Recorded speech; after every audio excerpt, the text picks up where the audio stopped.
The Charles H. Wright Museum of African American History is going to host a special Juneteenth celebration presented by award-winning bassist and Detroit native Robert Hurst.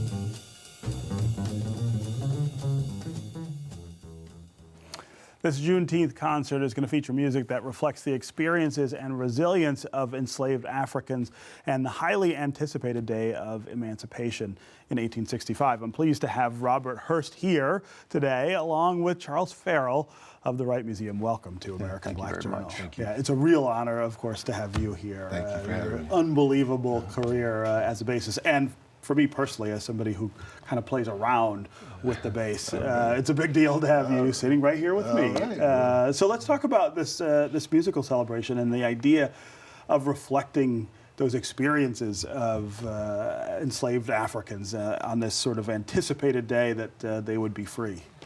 Well, I'm really happy to try to enlighten people on this wonderful day. It's not celebrated as much as it should be. People don't know as much about it as they probably should.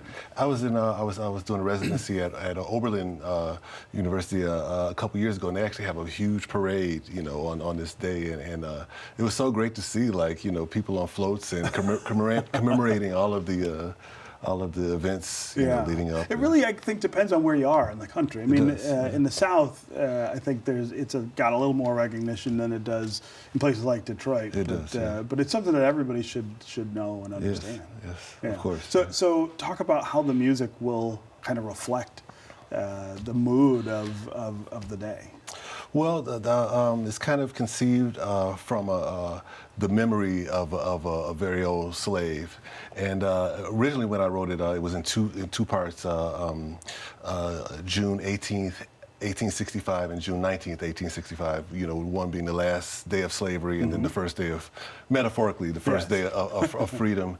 And I've written a couple other movements that kind of invoked his memory of freedom in Africa.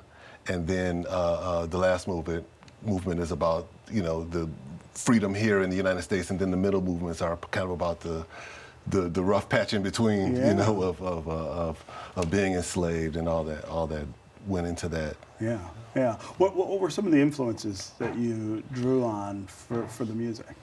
Well, I remember reading this book by Charles Johnson, The Middle Passage, and it was just, that was the first time I'd seen something that kind of, even though it was a written work, it just, the visual images that this book portrayed were horrific. Yes. And I think I wanted to do something like that in music. Not that the music is very celebratory, but I think just in slavery in general, we always have this view of slavery being black people being downtrodden, which they were, and all of the negatives actually happened. But there have to be some beautiful stories. I mean, we wouldn't be here, if there wasn't some great triumphant stories. So I try to look for those, and I want to keep working on that.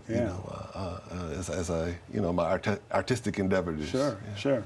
Charles, talk about the importance of Juneteenth historically, but also in the context of the Wright Museum. Well, sure. It's the 154th anniversary of Juneteenth, and it's an event we celebrate every year.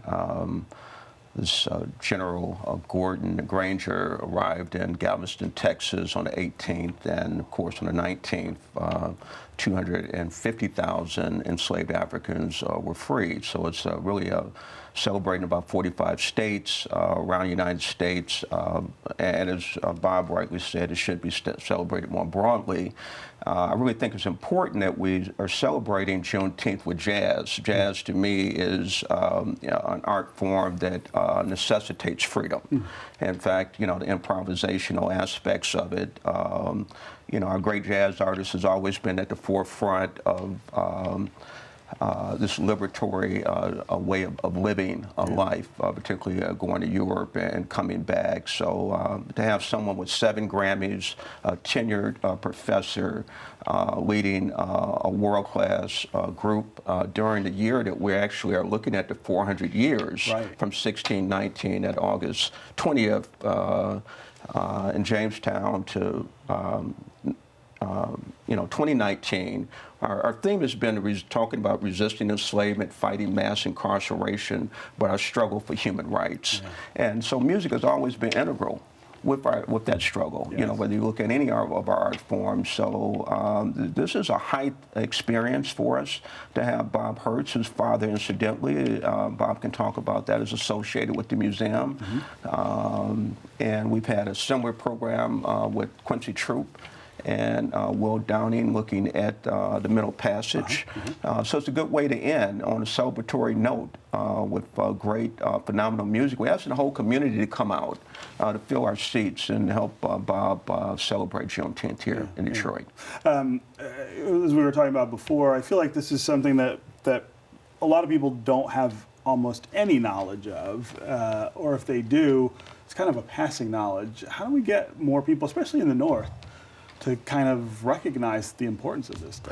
Yeah, I think it's, major institutions bringing it to the fore, discussing it. There's a strong need to propel Black studies within educational systems. A lot of groups are working on that, particularly Carter G. Woodson's Association for the Study of African American Life and History is trying to promote the mandate that Black studies is taught in all schools. But the whole story of the movement of African Americans fighting, which was initially restricted in 1862, and it was because Frederick Douglass made that announcement. But if you didn't have the 200,000 Africans fighting for the liberation, this whole union would not be, we've actually made for a better union, a more perfect union by fighting for our liberation and freedom. And we have to continue to do that. And also not to think about those who are currently not free in our society, particularly the United States having the largest prison population, for example. Yeah, so, let's continue to talk about freedom, to make certain people have freedom in every aspect of their basic rights. And I think, again, being able to bring the whole communities together under the rubric of music is very powerful. Talk about your dad's affiliation with the museum. Charles made reference to that. Yeah, they have the Robert Hurst Research library, and it was dedicated to my father in memory of my father, who was the first African American president of Michigan Bell here in Detroit, and he's a great man to me, but it's so wonderful to see him celebrated by everyone else. I celebrate him every day. So. Talk about how you became a bassist and how music came to be the thing that you decided you wanted to devote your life to. Yeah, well, coming up in Detroit, there's always great music everywhere, and my parents were wonderful parents, our wonderful parents, and they took me to see, music, so, all kinds of music, local music. But one summer, I remember they took me and my cousins to see the Jackson 5. And that next Christmas, all my cousins, all my male cousins, we got guitars, and so I was the one that kind of stuck with it. And my parents, once I started playing, they said, "Well, you got to take lessons if you play. You just can't have this guitar. We spent too much money on it." That's so, right. You can't mess around with it. So I started on guitar, and then eventually I was really attracted to the bass guitar. And being from Detroit, there's the great James Jamerson, who's the godfather of bass. That turned the world on its ear. I heard all of that music growing up, Motown music, and I was just really enamored with it. So I started playing the bass, and the bass found me. Right. And of course, it is such an instrumental part of jazz. I mean, there's so much power in jazz, I feel like, because of that bass, which, a lot of people feel like, it belongs in an orchestra, and it can be.